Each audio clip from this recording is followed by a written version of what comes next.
Now you guys are going to hear from three amazing social entrepreneurs.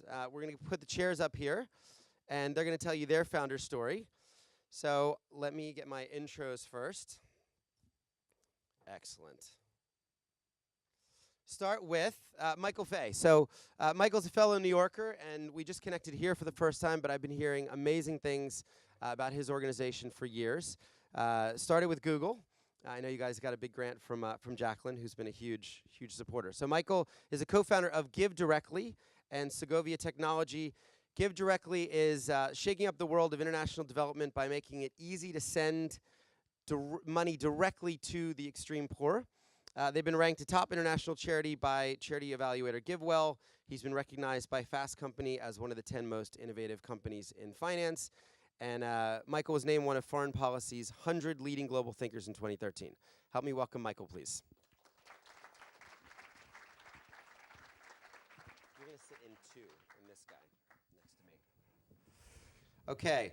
Svetha is the founder and CEO of New Incentives. New Incentives is helping to reduce death from vaccine-preventable diseases by increasing the uptake of routine immunizations in Nigeria. Svetha was highlighted as a change maker by the CGI, Clinton Global Initiative, named as a Forbes 30 Under 30 entrepreneur, and she was a part of Y Combinator's 2016 cohort, which she's going to talk about. So please help me welcome to the stage Svetha.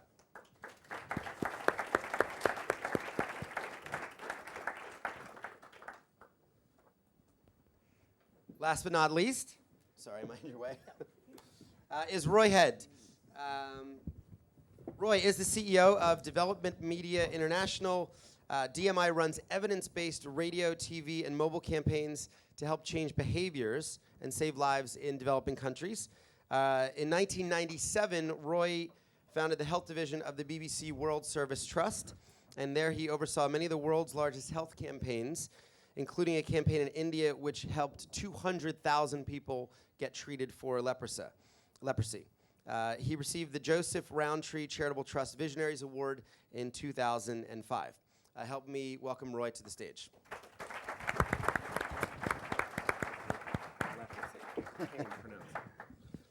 All right, so you guys are all mic'd up. I'm just going to give you a few minutes to tell your own founder story. We'll start with you. I know some of you guys have some slides, but how did you get into it? Why did you start? Well, after you, it's going to sound rather pedestrian. It goes back to the PhD program. I did a PhD in economics, and specifically development economics, which is the study of how countries grow and how individuals really advance their lives. And I did it in the early 2000s, which was a pretty monumental time for the field.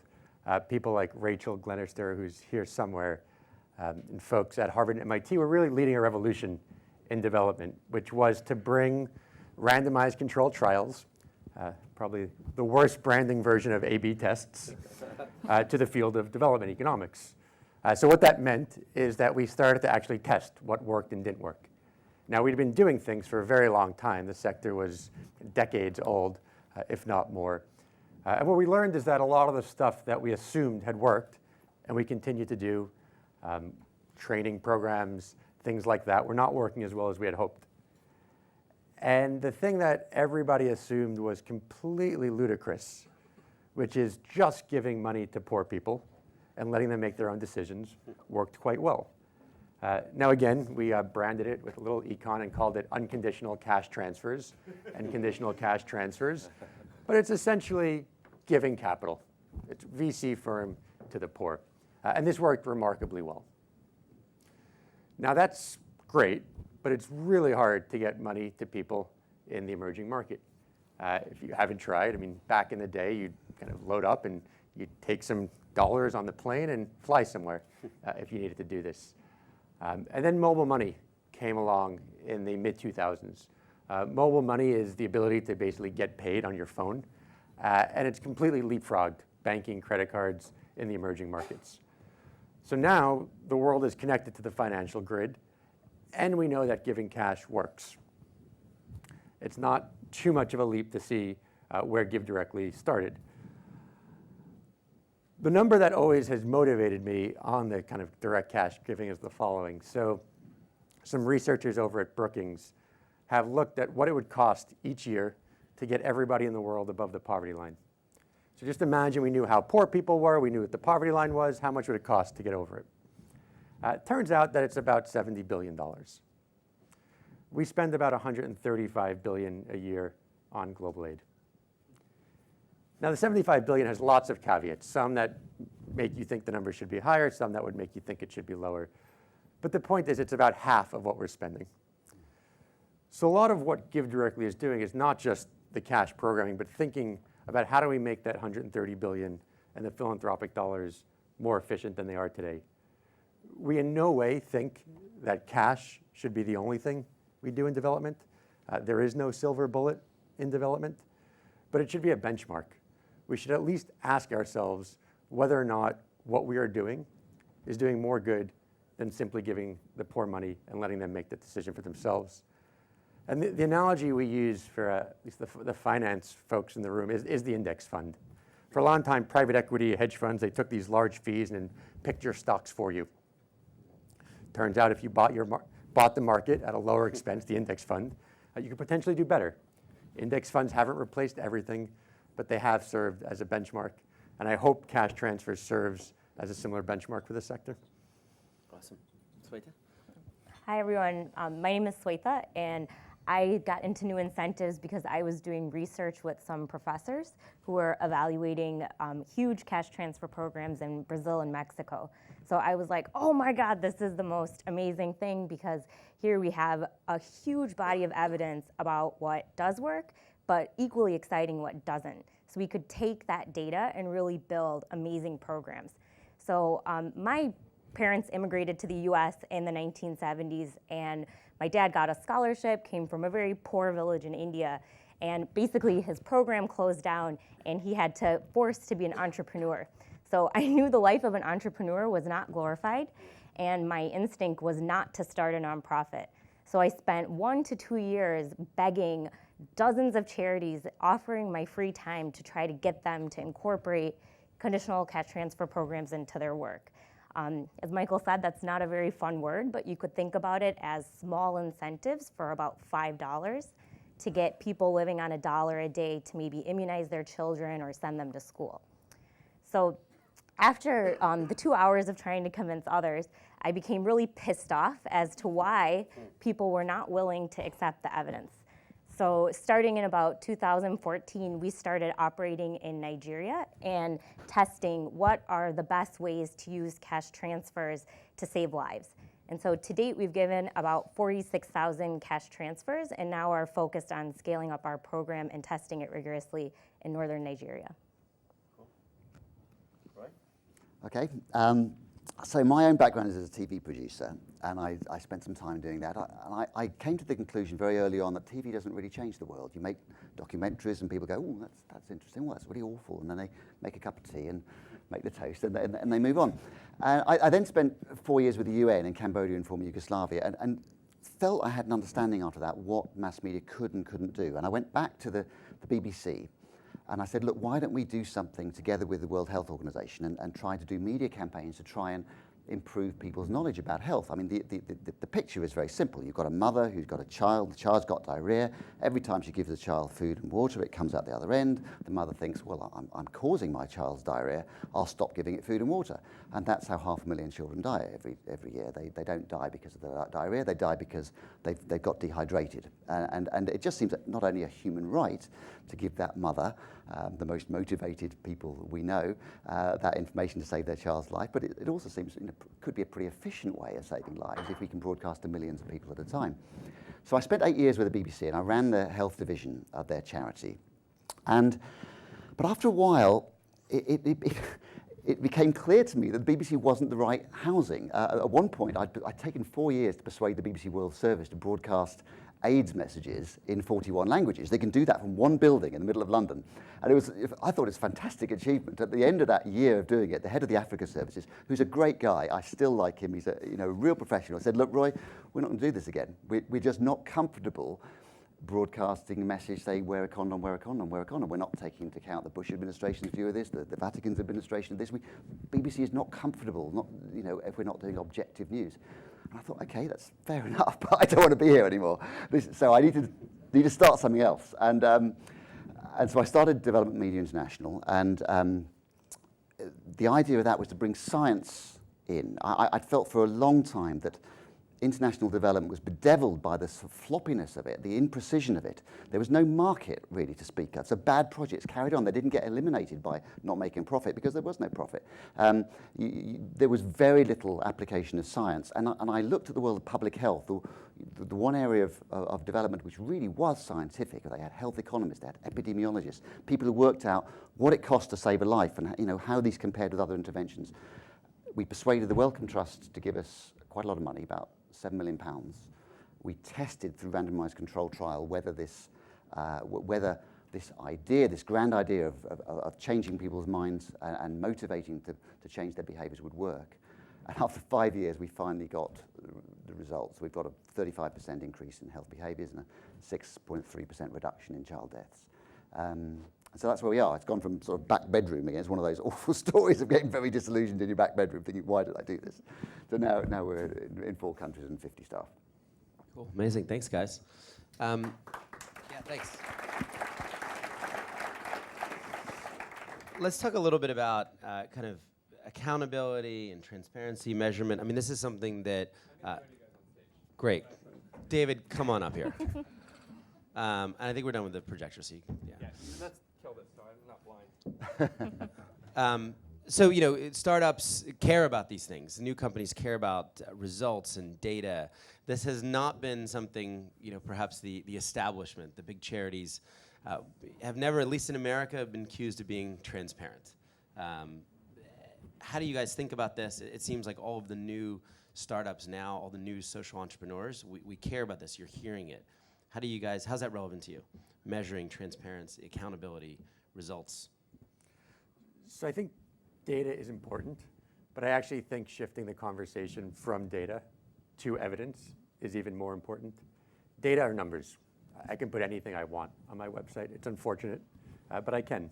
We've increased incomes by 10x, 15x, whatever you want, and I can publish 1,000x. 1,000x. This group. Exactly, 1,000x. Well, it's don't be lured by the big numbers is one general warning I would say. I think if you look at the return to a lot of investments, they're meaningfully higher than anything we see in the US. So you're talking 60% rates of return, 30% rates of return in these countries. When I see numbers like 1,000x, which you sometimes see, I just don't believe it. If there's 1,000x return in the world, people would be chasing it. No, I meant for these people. Oh, yeah. They see 1,000x. So evidence. So what's the difference between evidence and data? So I would ask 2 questions every time you talk to a nonprofit. One is, has there been this A/B test or evaluation of what you're doing? Does it work? Has it been done by someone that's not you, that's externally done? And has it been pre-committed? So you guys in the biological sciences will know this, but it's very easy to run an evaluation, and when the results don't come out, you don't publish it. So make sure people have pre-published evaluations and done it externally. It shouldn't be that high a bar. I would not take a pill from an organization that had not tested it. Like, why would we expect the poor to take an intervention from an organization that hasn't tested it? The second question on data and transparency I would push is financial transparency. So you'll see reports of financial metrics of 98% efficiency, 99% efficiency. The bad news is that that's largely an artifact of IRS reporting and doesn't tell you what we care about, which is if I start with $1 in the top of the food chain, how much winds up as value at the bottom of the food chain and with the individual. And to just give you a sense of how that can go horribly wrong is if I start with $100 on this stage and pass 99 to Svetha, and she does the same, and we all take $1, we're all 99% efficient. The system could be 1% efficient. So ask the question and ask for the financial accountability of not that headline metric, but to follow the dollar all the way through the various subcontractors and layers to the bottom and how much value is being created. And now you have go back to the original talk, the benefit, the evaluation, and the cost. And you could look at how much benefit you're getting per dollar you're spending. And that's where I'd start on the data and transparency. That's great. I'm going to ask you a question. So, as a whole, you guys are the startups of the charity world. How do you see yourself as signals to the incumbent players, the really big charities that the 10 big charities that capture 90% of the global funding? How do you engage with them substantively? Are there learnings that can be had, or are you like trying to fundamentally disrupt the sector and turn it on its head? Roy Head, turn it on its head? Well, I think for an organisation like us, it's particularly important to have data and evidence, because why would you give money to an organisation which basically produces advertising campaigns, entertaining little dramas, 1 minute long, broadcast over and over again, when you could give money to a doctor or a charity, or a doctor or a hospital, or for drugs or nurses? These are things that we know work. So the onus on us, particularly just because of the nature of what we do, and because we're relatively new and relatively small, is particularly pressing. We have to do it, and we've had to do it by bringing these two worlds, the sort of creative worlds of mass media, full of people who love making things, and the sort of hardcore epidemiological world where people don't believe anything unless it's done by an RCT or validated 60 million times. We had to try and bring these two things together, and I think that's just the name of the game if you want to make a difference. Right. So, Scott, question for you. Are you still using donations to fund your core costs, or have you just divided donations into insiders and the public? And I think you have a good answer to this question. So right now it's only those 117 families because we haven't needed to go to the public. So there are actually 2 bank accounts. They're audited separately. And we've always dreamed of opening that up at some point. The idea of, I just like the black and white, so that someone with $20 or 20 pounds could choose overhead or water projects. We just haven't needed to. These amazing families and founders and entrepreneurs have provided enough funding for us, and we don't want to overraise. Does that make sense? Totally. So in the UK, it's extremely difficult to raise funding for core costs. That includes data, never mind brand. Core is seen as inefficiency or waste. How do you reconcile the two? Anyone? Svetha? Michael? It's a strange artifact of this sector. We've raised VC funding for the startup. You go in, you don't ask, and the VC says, well, I'll fund 5 computers. Say, well, the money or the computers? Oh, no, we'll give you the computers. But you can only spend it on those types of computers. And the reality is, in the charity world, a lot of money gets marked for things. You either need to be specific for a sector or something else. I think it causes us to look at the problem in the wrong way. Money is fungible, right? It's a simple question, which is, how much are you spending and how much are you getting? And I think we need to get back to that. But I wouldn't. I think the focus on administrative overheads is just misplaced. It's not about that. It's about what good you do. If you spend 90% of your funds on overheads, and yet you achieve, you save 1,000 lives for $1 million, that's a great result. It's a very narrow perspective to come at it and say, what are you spending on overheads? So this is an interesting one, Scott. You pay your people really well. Like you have the best people, right? So you can't, you pay. The saying is you pay peanuts, you get monkeys. So your organization at its core spends more because it does more with less. Would that be a fair approximation? I mean, the 100% model is incredibly difficult because from a business model approach, we could go bankrupt with $100 million in the bank. Right? I mean, all the money that we raise from the public, we can never touch. In fact, it costs us money because we're paying back all the transaction fees on that. So there's an inherent risk there, which is why we have these amazing families that kind of have our back, and we're growing that program and adding new people to that. But it's just clean. People like to know. I just believe people want to know where their money is going, and they're open to a lot of different value propositions. So. Yeah. It was more a shout out of you guys are super efficient at what you do, even though you spend money on overhead. Overhead is not a bad thing. It's the point I'm trying to get at. As what Roy said, you can have an organization that has, and we funded them early on, 9 years ago. We went to, I said, well, no one's going to trust a nightclub promoter to go and pick water charities. So I go to the CEO of Charity Navigator, our big watchdog group, and he gives me 4 top-rated water charities. 2 of them were awful.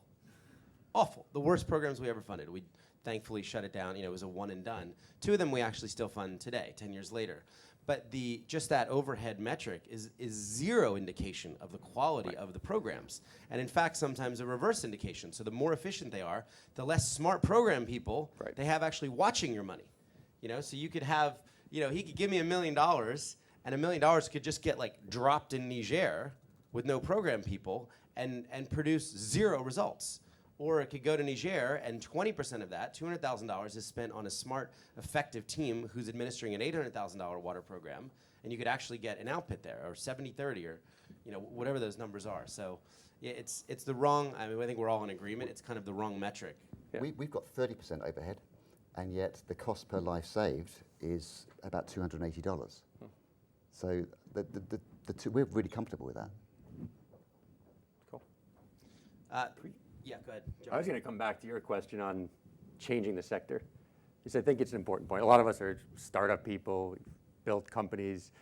There is not change in the charity sector, and there hasn't been change. No. And I think it's important for folks to realize, so if you look at the 5 largest companies in the world, the oldest one is Microsoft, 1975. What's the youngest of the top 5 largest charities in the world? When was it founded? 1910. 1910. That's great. If you look at the number of charities that have over 200 million of revenue a year, you're talking about less than 100 organizations in the world. The sector has not changed. And if you reflect on why the sector hasn't changed, I would argue that it's because the people that are paying for things, donors, are not the people that are benefiting, which are the recipients, who don't really get a vote. Now, when we go into the Apple store and buy the new iPhone, if it's terrible, probably don't buy another iPhone. Apple is forced to innovate and offer a different iPhone. That's just not true in this sector. We were talking before, a bunch of the panelists, which is so GiveDirectly controls all of its operations, so the field staff and everything, which just gives us a lot of control over the overall quality. If we innovate on that quality, provide better service, get the money more efficiently to the poor, get it quicker to the poor, doesn't really translate into fundraising dollars. And the reason it doesn't translate into fundraising dollars is the 3% statistic from before, which is most people don't do the research on where they're giving and what the efficiency is. So if we want to change the sector and want to build billion-dollar organizations and have a top 5 charity that wasn't founded in 1910, we all need to do our homework and become smart customers and treat giving to a nonprofit in the same way you would treat buying an iPhone or a car or whatever else you're looking at. I would also say that they are heading towards a cliff. I had a lunch recently with a charity CEO of a very well-known charity, I won't mention it, but a huge multi-$100 million charity, and he was telling me that direct mail was up 1% last year. I'm like, bro, I don't know how close you are to that cliff, but when it goes, it's not going to go down by 0.5% and 1%, right? And do you? Okay, I don't know anybody in my office that has written a check to a charity in a very long time. We're taking money on Apple Pay in 5 seconds on our website. So, the direct mail, that older generation, they are still alive, they are still giving, but these big charities would have they'd have around 5% or less millennials giving to them. I don't know what your numbers are. We're at 54%. So at some point, the tide is going to turn. A lot of the people that are giving charity water money are giving $20 and $50 and $100. We're not getting kind of people to write checks. But there will be a shift. And a lot of these organizations, because they don't have the culture, won't be able to change, and they won't be able to adapt, and they will start dying. And I think some of us would agree maybe that's not the worst thing for them to go into decline. I'm not going to root for death. No, and what that shift looks like is literally up to the people in this room, both financially and your voice, because it can be a shift that responds to the new marketing campaign, right? We all used to get the heifer things in the mail with the cute sheep and things, and we get lots of direct mail. And if that's what you respond to, then that's what charities are going to do. And if you respond to the operational effectiveness, the evidence, the impact, the cost, all of the above, that's what charities are going to do. But that power, in many ways, is up to the donor. Because the charities will respond as you choose what to buy or what to donate to. Yeah. You want a question from here? We have lots. Yeah, let's do it. Svetha, have you compared the effectiveness of direct cash transfer incentives to having paid health workers monitoring and encouraging village behavior? Yeah, so we're currently about to do a large A/B test with about 60,000 infants and 280,000 cash transfers. So when we look at that context, a lot of people have compared, well, what if you make health clinics more reliable, or nurses work longer hours, or make the supply of immunizations better? Does that get infants to come and get immunized? And they compare that with other types of incentives. And I think it depends on the context, but we ourselves are running an experiment where we're just looking at, are the incentives working? But when you look at other trials around the world, a very flagship trial in India, it showed that just improving immunization services doesn't solve the problem enough. You guys have the good questions. Yeah, there's a lot of good ones. I'm just now stage dressing. Michael, how do you select the recipients of cash? Yeah, so the average recipient's living on about 65 cents a day. We pick a location. So use census data to figure out where the poorest areas are. Within a specific village, we'll usually, not always, but we'll usually pick a subset and try to get, obviously, the poorest. The way you do it is something called a proxy means test, another well-branded econ phrase. What that means is essentially you do a survey. You collect a bunch of data about the household. You aggregate it into a metric, which is an indicator of poverty, and then you pick the poorest households. Things that we've included in that indicator: size of the house, the type of roof material, which you can actually see from satellite imagery, so it's quite hard to cheat. But in other cases, we're actually now giving to everybody in a village. So we're launching in September the largest universal basic income, or long-term universal basic income in the world. So we'll be giving money to everybody in a number of villages for 12 years. Right. One for Roy. How do you think about scaling? How do you think about growing the organization? Well, this is really interesting because we've just, in the last few months, come to a real change of thought about this. Because the only point of us doing an RCT and proving stuff was to scale up. The only point of doing all of this work is to save as many lives as possible. And yet, when you think about, we're pretty efficient. We think of ourselves as pretty efficient. Yet, in order to save, 1 million lives, we'd be spending in the order of $200 million. It's just too much. I mean, we can't raise that sort of money. We just won't get it. It's not realistic. And I've learned from organisations like SCI, and also looking at, say, the Indian government. I remember the polio immunisation days, which are done in India. You think of the Indian government as the worst possible government with so much bureaucracy you can't even see through it. And yet, they managed to immunise for polio 130 million children in a single day. I can't think of anything in world history that compares to that sort of logistical achievement. And they mobilised 3 million sort of government workers to go out and do this. Now, nothing in the charity sector can ever compare to that level of efficiency.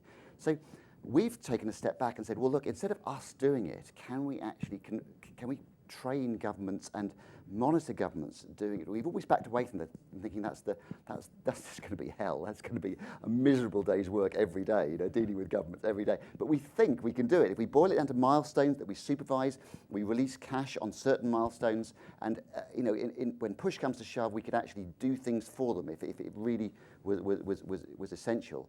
We could actually transfer everything that we do to them, and I think that's the way of the future. Somebody said, I mean, this is how SCI work. You're a small office at Imperial College with a few people, and yet you're reaching tens of millions of people around the world. Is what you do inherently more complicated than making media programs?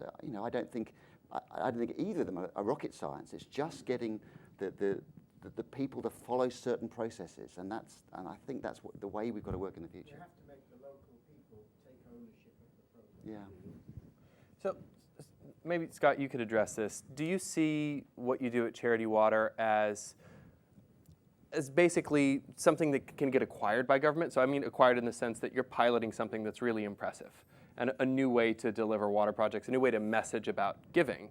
Is this something that governments and development organizations could get involved in? So like if you guys are piloting the future of aid and philanthropy and delivering clean water and a whole host of other interventions, where does government fit into that ultimately? Like, because those are the big bucks, right?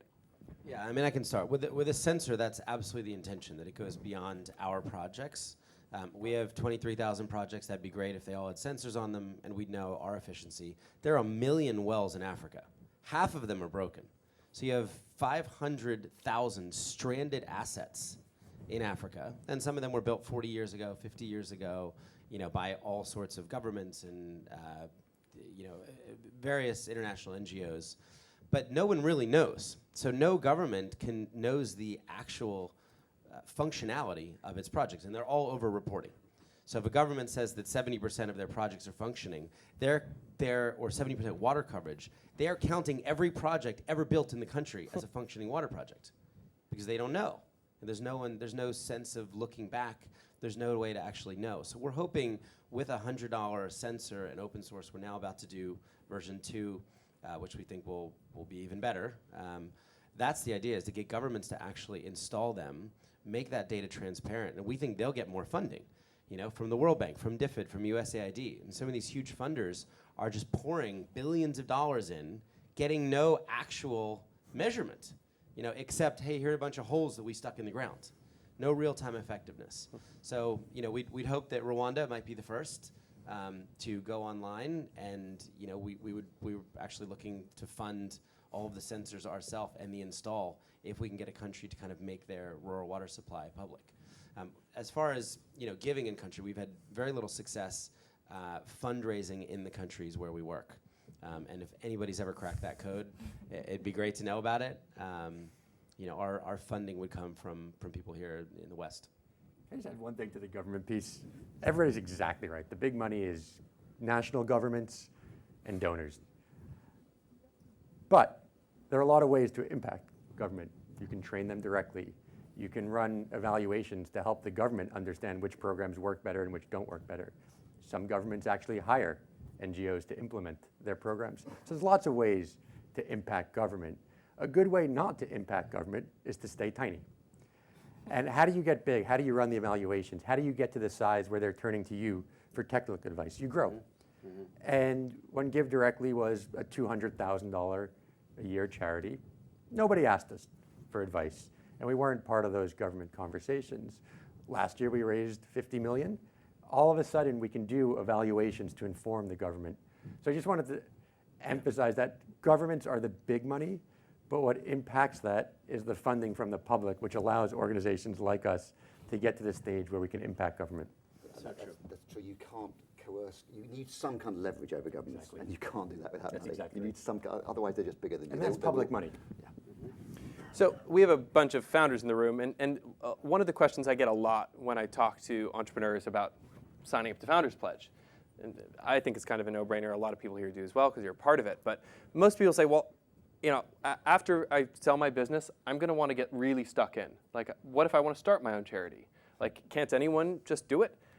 And I'd be interested to understand what the four of you think. So, I give an answer that, yeah, probably most people could start charities. It doesn't mean they're going to be great charities. So what is the special sauce that you've brought to this? And is it something that entrepreneurs should be doing? Or should they be supporting with their unique set of skills charities that already exist that are doing really good work? I just have one very short thought. Most of the time, that's not how it goes. So most people are trying to run their charity on a side, and they're, it's getting 2 hours a week or 5 hours a week, and they're wondering why it's not effective and why it's not growing. I worked 80 hours a week for the first few years. Now I have a family and kids, and it's changed, but now only 60 hours a week. We're giving it our all. This is full time. You're all in. When you're not working, you're thinking about it 2 a.m, and writing stuff down in a notepad. So I would say if a founder is passionate about a cause, is going to take their resources and their talent and their time and go all in, more power to them. That's not what you see. You see it like, oh, I'll throw a little bit of money, or I'll try and start something. I'll put my name on a foundation. So I'd say they're probably better aligning with a group of all-in people. I mean, there's 19 people at Charity Water's water program team that fly around the world with clipboards, doing evaluations. All they do is think about the effectiveness, monitoring the work, making sure that we extract the most value from every dollar. All these organizations, you would have smart, talented people that's all they care about. So I wish more founders went all in, and they would be talented. And I think you could learn. I didn't come from the nonprofit sector. I think you can learn and actually apply an outsider's view in a really positive way sometimes. Yeah, entrepreneurs are uniquely qualified to do this sort of job. I agree with everything you say, but they see a gap in the market, then make sure it's filled efficiently. But you've got to go all out. Yeah. Svetha, what's the sort of special sauce that you found? I think being really open to the idea that we should either grow or fail. And so we were one of the first charities incubated by GiveWell, and we had a clear agreement. We're either going to meet these very high standards of being one of the best ways to save lives, or we're going to accept failure. And so last year we went through Y Combinator, and that really helped us grow fast and test assumptions. So we were at one point where we were enrolling 1,000 women a week. We were working across 5 states in Nigeria, each of which is a small country, and we had about 30 staff. And we came to the conclusion, now that we had enough data, to ask ourselves, well, is this really the best use of donor funding? And so we worked a lot with partners like GiveWell to answer this question. And the result was that the program's impactful, but it's maybe only 1 to 2 times as impactful as just giving cash. And we really believe that if you can't confidently prove that what you're doing is better than cash, well, then let's default on cash, right? Because there's a lot of uncertainty around calculating how impactful we are. So you guys are kind of competing. In a way. They're definitely winning. So then we, within a period of a couple months, we completely stopped our program, and we had to discuss this with all of our stakeholders in Nigeria, and we had to pivot. And so I think that that's part of the secret sauce, is accepting failure and changing, and now we're doing a program that's 10 times more effective. But if you can't have an honest conversation and say, today we failed, then you can never be better tomorrow. And I don't know a charity that says, oh, we're just not good at what we do, we should probably close down, because there's this misalignment with market incentives where businesses, if they don't sell their product well, if they don't do a good job, like at the Apple Store, you're just not going to buy another one. Charities have this really bizarre emotional connection with their donors, especially their core donors from the beginning. And if charities just stop doing good work, it doesn't mean that they're going to stop getting funded. So, I mean, should charities fail more, or should they merge? How do we unsilo donors? Should we unsilo donors? Yes. I mean, I love Svetha's answer. I think charities don't go out of business and they don't merge. And that's because there is no exit, right? There is no financial return to merging. And there are other benefits of being a social entrepreneur, which is, I think, become unfortunately glorified. You can start a very small organization and be on the cover of magazines and give TED Talks and get all the glory associated with being a social entrepreneur. That's not why we should be doing this. But without the financial motive, you don't get people shutting down or people merging. I think it's funny, you make a joke about competition. I would love more competition. I wish there were 50 more organizations doing cash transfers. Competition is a dirty word in philanthropy. I've gotten in trouble for saying we should be more competitive. I would love 5 organizations to do cash. Let's compete on how effective and efficient we are, who's getting better service to the poor, and let's merge and do what the better one is doing and let the others wilt. And there'll be new competition. And so that's the image that I hope we can move the charity sector to, but that depends on smart customers again. I thought it might, just where we started was kind of stories. So we actually started with a story about Oscar Schindler, who helped his own people, right? The people that were close to him. And I think, what we've learned over 10 years is people do respond to stories. And that's what we remember. We often don't remember the data, the statistics. I'd love to hear just one meaningful story from the impact of your work from the 3 of you. like a life that was changed, something that you mattered, like something that actually means something to you. You know, that you went home and told your parents, hey, our work had this impact, right? A beneficiary story, maybe. You start with me. Let's start. Oh, I'm going to fail this test because I tell my parents about the evidence and the impact, and tend to forget this story. So, no, I think Just try. it's funny. They're just there are so many. I mean, the one that always I find entertaining, if not emotional, is you'll run into. We have hundreds of thousands of people that have been affected by GiveDirectly. So I can find a story for almost anything.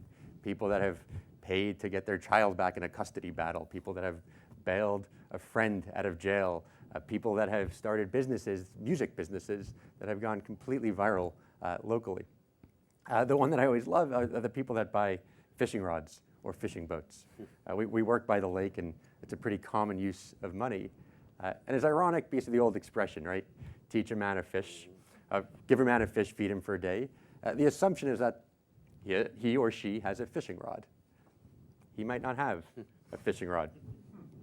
I'm still hoping for someone to buy a pair of boots, so we could use that with the old boots analogy of pulling yourself up by your bootstraps. Well, first you need to buy the boots.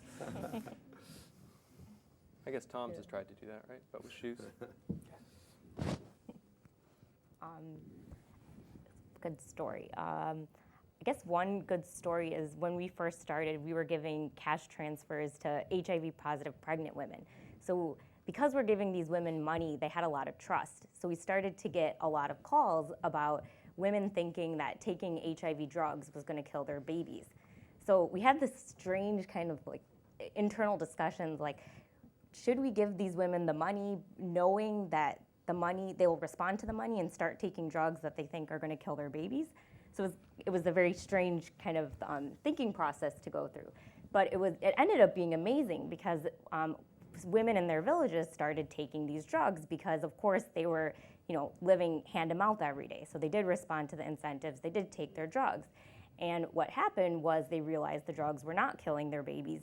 And after the side effects were gone, they were actually being healthier. So that was a really kind of fulfilling story because now a clinic went from getting one woman coming in for drugs every day to suddenly hundreds. And they were just so overwhelmed. So, I mean, it's an interesting story because it's like, it was fulfilling, but it was a journey to get there. I find this one really hard because a lot of our work is preventing children dying. You don't see the kids who have been prevented from dying. We're doing family planning campaigns now. You don't see the babies who are not born. So I have to go back to we did a lot of leprosy work in years gone by, and we had a couple of 100,000 people treated for leprosy in India as a result of one campaign. And I can't get my head around that number. I mean, 200,000 people is just too many for my head to go. So I just asked my team, I just want photographs. I want photographs and little stories. And I have 3 of them, and I have them on my wall, and I look at them, and that's how I get my motivation. Because my brain, I look at numbers every day, but I still can't really understand 200,000 people. So I tell stories. I tell stories about you guys, and that's pretty much what I do every day. Is I talk to entrepreneurs who are skeptical about charity, and tell them that they shouldn't be because there are organizations in the world doing so much good that it's sort of astounding in comparison to the next best. And I talk about Charity Water, and I talk about new incentives, and I talk about GiveDirectly and DMI. And SCI and others. And when you really, so I like seeing entrepreneurs change the way they think, and a light bulb goes on and they say, oh, right, we can apply the same principles in business and return as we can to charity. And it's the emails that we get from entrepreneurs who've pledged and having come to one of our dinners and say, you've changed the way I thought about giving, and I've just canceled my direct debit with Kiva, and I'm now giving cash. Or I've just sold my business. I can't wait to send my money to Scott and Charity Water.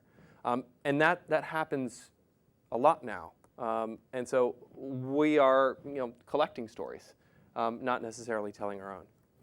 I think that's good. We're all trying to change people's minds. I mean, that's a theme across everyone, and I think in a slightly different way. I mean, you are, you guys are talking about evidence and A/B testing and a very new way to think about philanthropy and aid and impact. You're telling stories to save lives every single day. We're trying to change people's minds that aren't giving at all. When we started, there were a couple questions here about, the only criticism that I think has really resonated with me about our business model is that we don't feel like overhead is a bad thing, right? And we have 80%, I think 20% overhead and 80%, or 83-17, something like that. Very similar to a lot of other organizations.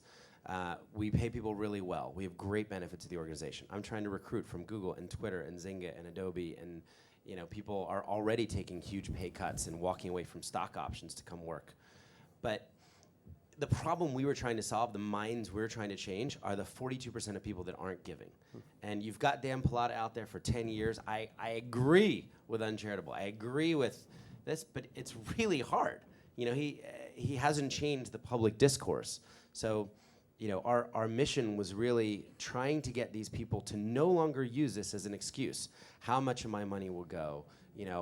So much on overhead, and what's the impact of it? And say, you know what? 117 people are going to take care of all that. Now what's your excuse? And we've heard so many people say, this is the first charitable gift I've ever made in my life. And that's a win for us. I mean, that's the real vision.